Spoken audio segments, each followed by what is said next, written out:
My mother didn't even blink when she said it across the dinner table. "You're not half the woman your sister is." The room tilted. I pushed my chair back, felt every year I'd swallowed curdle in my chest, and said, "Then she can start paying your rent." Forks froze. My father went pale. "Rent? What rent?" he whispered. But that shock, that hush, that fear in his eyes was nothing compared to what waited afterward. My name is Maya Hart, and for years I've been the quiet one in a family that never stops narrating my sister.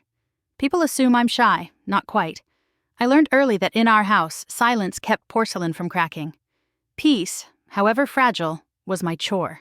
On paper, I'm steady. I manage budgets for a logistics firm off Portland Harbor.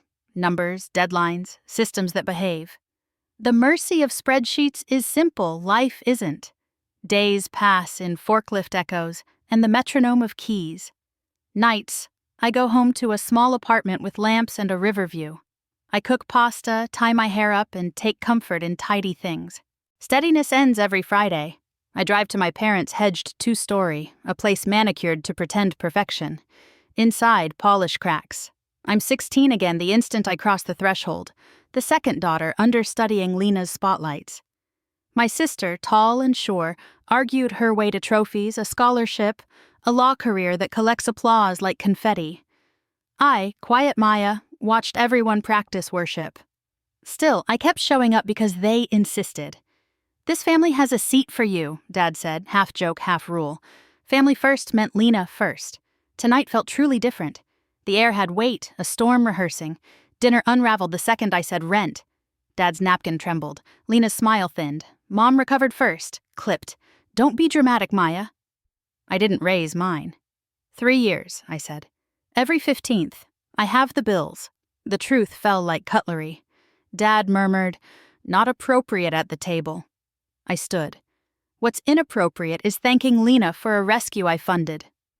I left before the story swallowed me again. Outside, the cold bit clean. In my apartment, I opened my laptop, found the autopay, and clicked cancel. A box asked, "Are you sure?" I was. The quiet that followed wasn't empty, it was oxygen. Days widened. I ran by the river to shake adrenaline from my bones. I joined a Thursday cooking class, learned to pull silk from flour and water. I hiked Mount Hood with friends who didn't know my family's script. Distance turned every "just this month" into an unforgiving sign. Then Mrs. Keene texted a photo. My childhood porch, under a banner, "Congratulations, Lena, for preserving our family home." I didn't cry. I opened the drawer where I'd kept every receipt and email and began to sort. The stack looked like a biography.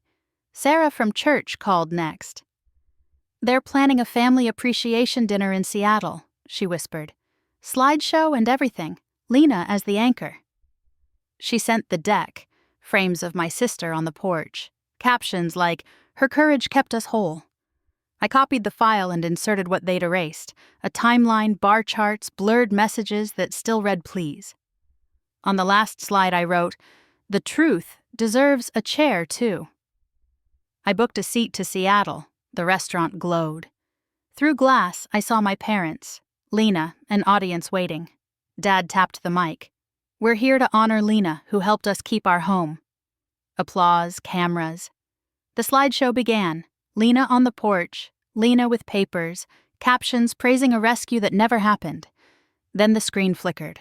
A bar chart rose, month by month, dates, amounts, blurred messages that still read "please." Silence locked over the room. I stepped forward. If the truth is uncomfortable, that's not my doing. Heads turned, discovering I'd learned to speak. "For 3 years," I said, "I paid the mortgage every month." Dad's mouth worked. "Maya, not here," he hissed. "Why not here?" I asked. "You invited an audience for a story. I brought facts." Lena's hands shook. "I never asked for this." "Maybe," I said, "but you liked the ovation." I didn't wait to tally reactions. I slipped outside into salt air and felt something unclasp in my ribs. Not revenge, release. 2 days later, they knocked on my door, small in daylight. Mom's eyes were raw. Dad looked older. "We're sorry," she said. "We let the story run you over." Dad added, "We want your name on the house." "I don't need the deed," I told them. "I needed respect." I let the quiet sit until it changed shape. If we rebuild, it starts with honesty and boundaries. Something yielded, not absolution, an opening. After they left, the room felt brighter. I stepped onto the balcony, the skyline pricking dusk. For years I kept peace by swallowing it. Now I keep it by speaking. The future sounds like my own name at last.